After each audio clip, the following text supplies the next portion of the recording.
जैसी करनी वैसी भरनी।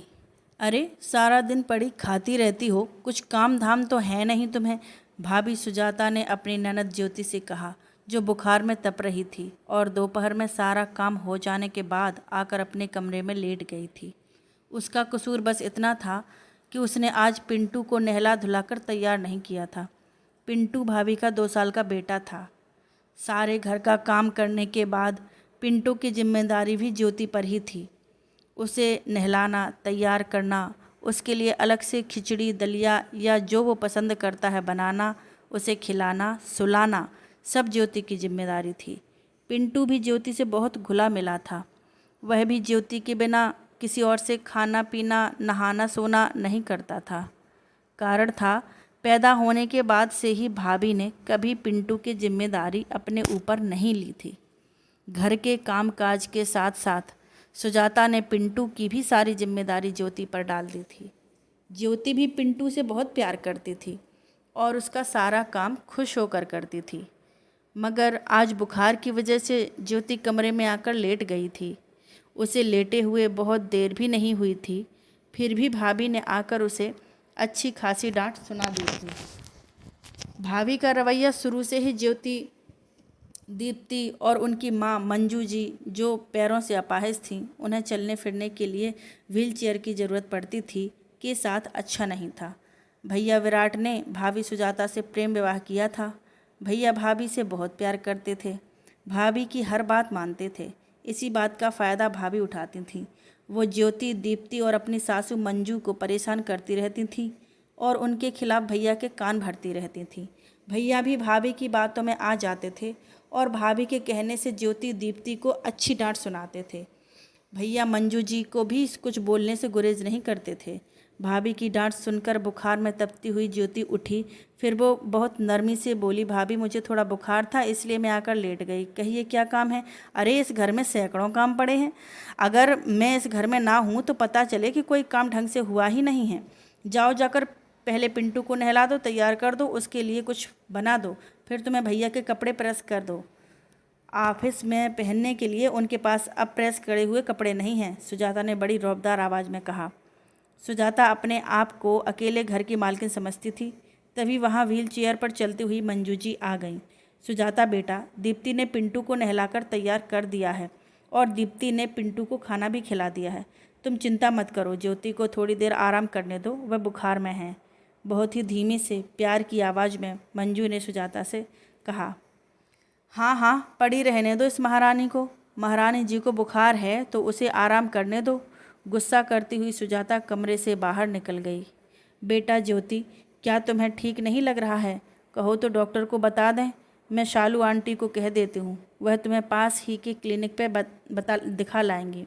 मंजू जी ने फिर अपनी बेटी ज्योति से कहा। नहीं माँ, मैं ठीक हूँ, मैंने गोली ले ली है, थोड़ा आराम करूँगी तो ठीक हो जाऊँगी, ज्योति ने कहा। तभी बाहर भाभी की जोर जोर से चिल्लाने की आवाज़ें आने लगीं। दोनों माँ बेटियाँ कमरे से बाहर निकलीं। भाभी दीप्ति पर गुस्सा कर रही थी। क्या हुआ भाभी? ज्योति ने डरते डरते पूछा। अरे होना क्या है, यह सब तुम्हारी आराम तलबी का नतीजा है। देखो जरा पिंटू को कितनी जोर से चोट लग गई है। भाभी ने पिंटू का पैर बताते हुए कहा, जहाँ थोड़ा सा छिलन हो रही थी। यह कैसे हो गया भाभी? ज्योति ने बैठकर पिंटू का पैर देखते हुए कहा। अरे पूछो अपनी चहेती बहन से कि क्या किया है उसने। मैंने कुछ नहीं किया दीदी। पिंटू दौड़ रहा था, मैं उसके पीछे पीछे दौड़ रही थी और वो गिर गया। दीप्ति ने डरते डरते अपनी दीदी ज्योति से कहा। तुम क्यों पिंटू के पीछे दौड़ रही थी? तुम्हें क्या ज़रूरत थी उसके पीछे दौड़ने की? वह तो बच्चा है, साथ में तुम भी बच्चा बन जाती हो, ज्योति ने दीप्ति को डांटते हुए कहा। तो मंजू जी बीच में बोल पड़ी। अरे जरा सी ही तो लगी है, इसमें इतना बवाल मचाने की क्या ज़रूरत है? सुजाता, दीप्ति भी तो आखिर बच्ची ही है। हाँ हाँ, तुम्हारी बेटी बच्ची है और मेरा बेटा अभी बच्चा नहीं है, बहुत बड़ा हो गया है, सुजाता ने गुस्से में कहा। तो मंजू जी बोली, यह क्या बात हुई सुजाता, हमेशा ही गुस्सा तुम्हारे नाक पर धरा रहता है, कभी तो सीधे मुंह बोल लिया करो। हाँ हाँ, मैं तो मुंह फट हूँ, मैं तो जवान लड़ाती हूँ, तुम लोग तुम लोग तो तीनों सती सावित्री हो, तुम तो बहुत सीधी हो, भगवान की गाय हो, कुछ बोलते ही नहीं हो। मेरे ही नसीब फूटे थे जो मैंने यहाँ शादी की। यह कहकर सुजाता पिंटू को घसीटते हुए अपने कमरे में ले जाने लगी। क्योंकि पिंटू जाने को तैयार नहीं था, वह ज्योति को देखकर पीछे पड़ रहा था कि ज्योति बुआ के पास ही जाना है। मगर सुजाता जबरन पिंटू को घसीटते हुए कमरे में ले गई। माँ, आपको क्या ज़रूरत थी भाभी को इतना बोलने की? दीप्ति को ही थोड़ा डांट लेती। अब वह भैया से ना जाने क्या क्या कहेंगी। ज्योति ने मंजू जी से कहा। मंजू जी बेचारी क्या बोलती, चुप हो गई। वह मजबूर थी। पति रामनाथ जी 5 साल पहले एक हादसे में गुजर चुके थे और उसी हादसे की बदौलत मंजू जी अपाहिज हो गई थीं। दोनों पति पत्नी खुशी खुशी पास ही के गांव निर्मलापुर मंजू जी के मायके से आ रहे थे। तीनों भाई बहन आपस में एक दूसरे के साथ मस्ती करते हुए हंसी खुशी अपने माँ और पिताजी के आने का इंतजार कर रहे थे। ज्योति क्योंकि बड़ी थी, घर की जिम्मेदारी को अच्छे से संभाल लेती थी और अपनी छोटी बहन दीप्ति का भी अच्छे से ख्याल रख लिया करती थी। इसीलिए मंजू जी जब कभी मायके जाती, ज्योति, दीप्ति और विराट को घर पर ही छोड़ जाती। वैसे भी मायका पास ही होने के कारण मंजू जी सुबह जाती और शाम तक वापस आ जाती थीं। उस दिन भी मंजू जी और रामनाथ जी मंजू जी के मायके गए हुए थे और वहीं से वापस आ रहे थे। तब विराट की शादी नहीं हुई थी। वो भी अपनी फैमिली से बहुत प्यार करता था। खास तौर से दीप्ति तो उसकी जान थी। ये छोटा सा परिवार एक दूसरे से प्यार करने वाला, एक दूसरे का ख्याल रखने वाला, आपस में ही खुश रहने वाला था। मगर उनके नसीब में खुशी ज़्यादा दिन की नहीं लिखी थी। सामने से आते हुए एक बड़े ट्रक से मंजू जी और रामनाथ जी की कार टकरा गई। रामनाथ जी की वहीं मौत हो गई और मंजू जी को व्हील चेयर पर आना पड़ा।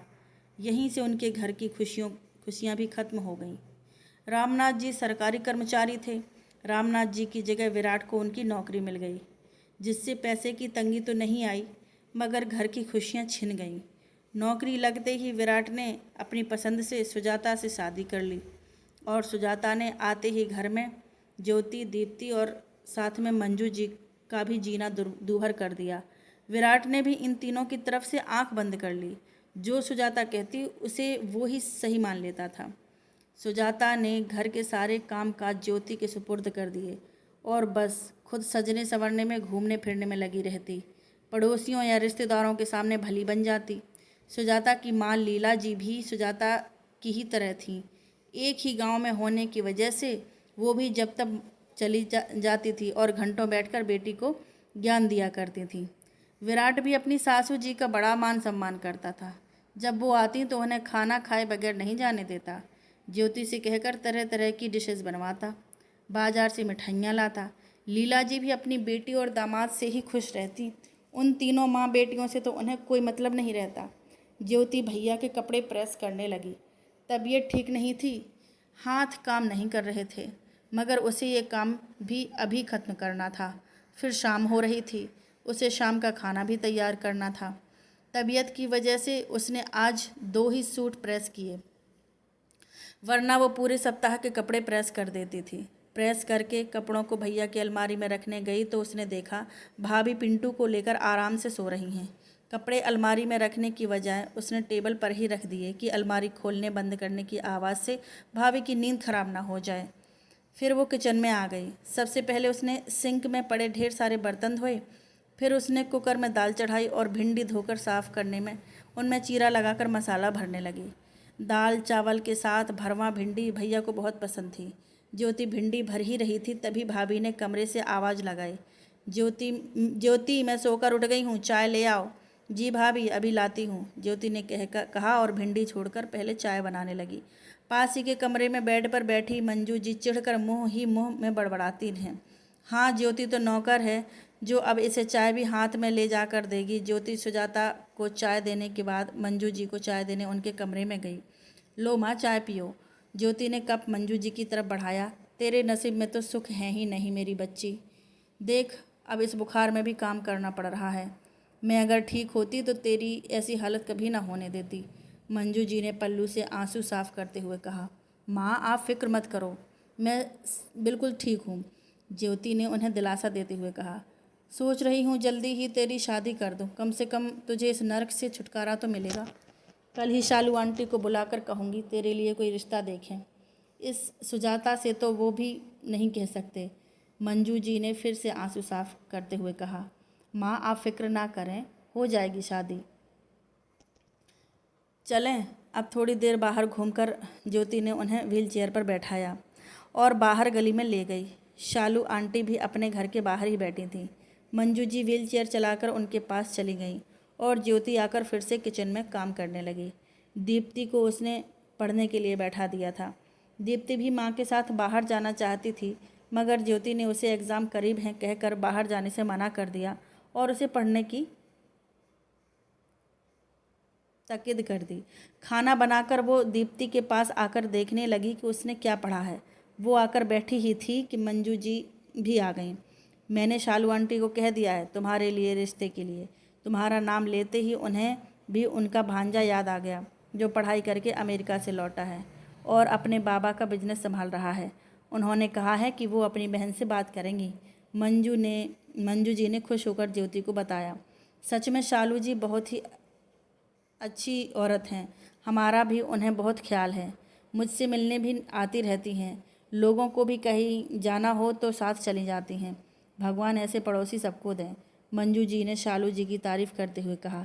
तभी भैया भी ऑफिस से आ गए तो ज्योति भी उठकर कमरे से बाहर आ गई। भैया को पानी देने के बाद ज्योति किचन में खाना गर्म करने लगी। भैया कपड़े चेंज कर हाथ मुँह धोकर खाना खाते थे। ज्योति पिंटू के लिए कुछ बनाना, भाभी ने नर्म लहजे में पूछा, क्योंकि अब भैया आ चुके थे। भैया के सामने भाभी का लहजा चेंज हो जाता था। जी भाभी, मैंने दाल चावल बनाए हैं, पिंटू भी शौक़ से खा लेता है। अरे तुमने आज फिर दाल चावल बना लिए? कल रात को भी तो तुमने दाल चावल ही बनाए थे। भाभी ने दाल चावल सुनकर कहा। जी भाभी, वो मेरी तबीयत ठीक नहीं थी। ज्योति थोड़ा अटक कर कहा। ज्योति ने, कोई बात नहीं, हम दाल चावल भी खा लेंगे। और तुम्हारी तबीयत ठीक नहीं है तो डॉक्टर को दिखाया कि नहीं? पीछे से आते भैया ने ज्योति की बात सुनकर कहा। जी भैया, मैंने गोली ले ली थी, ज्योति ने जवाब दिया। अच्छा, माँ कहाँ हैं? और दीप्ति कहाँ हैं? जाओ दोनों को भी बुला लो खाने के लिए, भैया ने कहा। सुजाता आग बबूला हो गई, मगर उसने अभी चुप रहने में ही भलाई समझी। मंजू जी और दीप्ति भी आकर खाने की टेबल पर बैठ गईं। ज्योति भी पिंटू को लेकर बैठ गई। ज्योति खुद भी खा रही थी और पिंटू को भी खिला रही थी। भैया जल्दी ही खाना खाकर अपने कमरे में चले गए। ज्योति बर्तन समेटने लगी। थोड़ा काम तुम भी कर लिया करो, देख रही हो ना उसकी तबीयत ठीक नहीं है, भैया ने भाभी से कहा। मैं मेरे बेटे का ध्यान रखूं या घर का काम करती रहूं? देखो जरा उसके पाँव में कितनी चोट आई है, और यह सब दीप्ति की वजह से हुआ है। चोट छोटी सी थी, लेकिन भाभी ने पिंटू के पैर में पट्टी बड़ी बांध दी थी ताकि चोट भी बड़ी लगने लगे। जैसे ही विराट ने पिंटू के पैर में चोट देखी, बाहर निकलकर दीप्ति को ज़ोर ज़ोर से आवाज़ देने लगा। दीप्ति, दीप्ति इधर आओ, यह क्या किया तुमने? पिंटू को चोट कैसे लगी? ज्योति भी झट से किचन से बाहर आ गई और साथ में दीप्ति और मंजू जी भी व्हील चेयर पर अपने कमरे से बाहर निकल आईं। विराट अदिति को पकड़कर पूछने लगा कि उसने कैसे पिंटू को चोट पहुंचाई।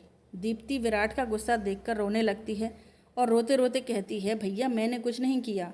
तभी ज्योति बीच में आती है और कहती है, भैया बच्ची है, पिंटू दौड़ रहा था, वह भी इसके पीछे पीछे दौड़ रही थी। पिंटू दौड़ते दौड़ते गिर गया, बस फिर क्या था। विराट बहुत ज़्यादा गुस्सा करने लगा। सुजाता हमेशा इसी तरह करती थी।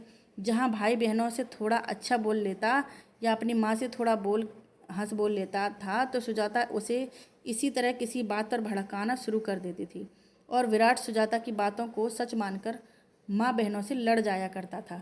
आज भी विराट ने दीप्ति को बहुत डांटा। माँ बीच में बोली तो उन्हें भी बहुत सुनाई। सबका पूरा करो, सबको खिलाओ पिलाओ, सारा दिन मेहनत करो, फिर भी सुकून नहीं है इस घर में, विराट ने कहा और अपने कमरे में चला गया, जहाँ सुजाता बैठकर सारी बातें सुनकर मुस्कुरा रही थी। विराट को देखकर सुजाता ने अपनी मुस्कान को छुपाते हुए झूठा नाटक करते हुए कहा, मुझे भी यही समझ में नहीं आता। हम लोग इन्हें कितना खुश रखते हैं, इन्हें किसी चीज़ की कमी नहीं है आने देते, फिर भी ये ना जाने क्यों घर में कलह करवाने के काम करती रहती हैं। खा खा कर चर्बी चढ़ गई है, विराट ने गुस्से में कहा।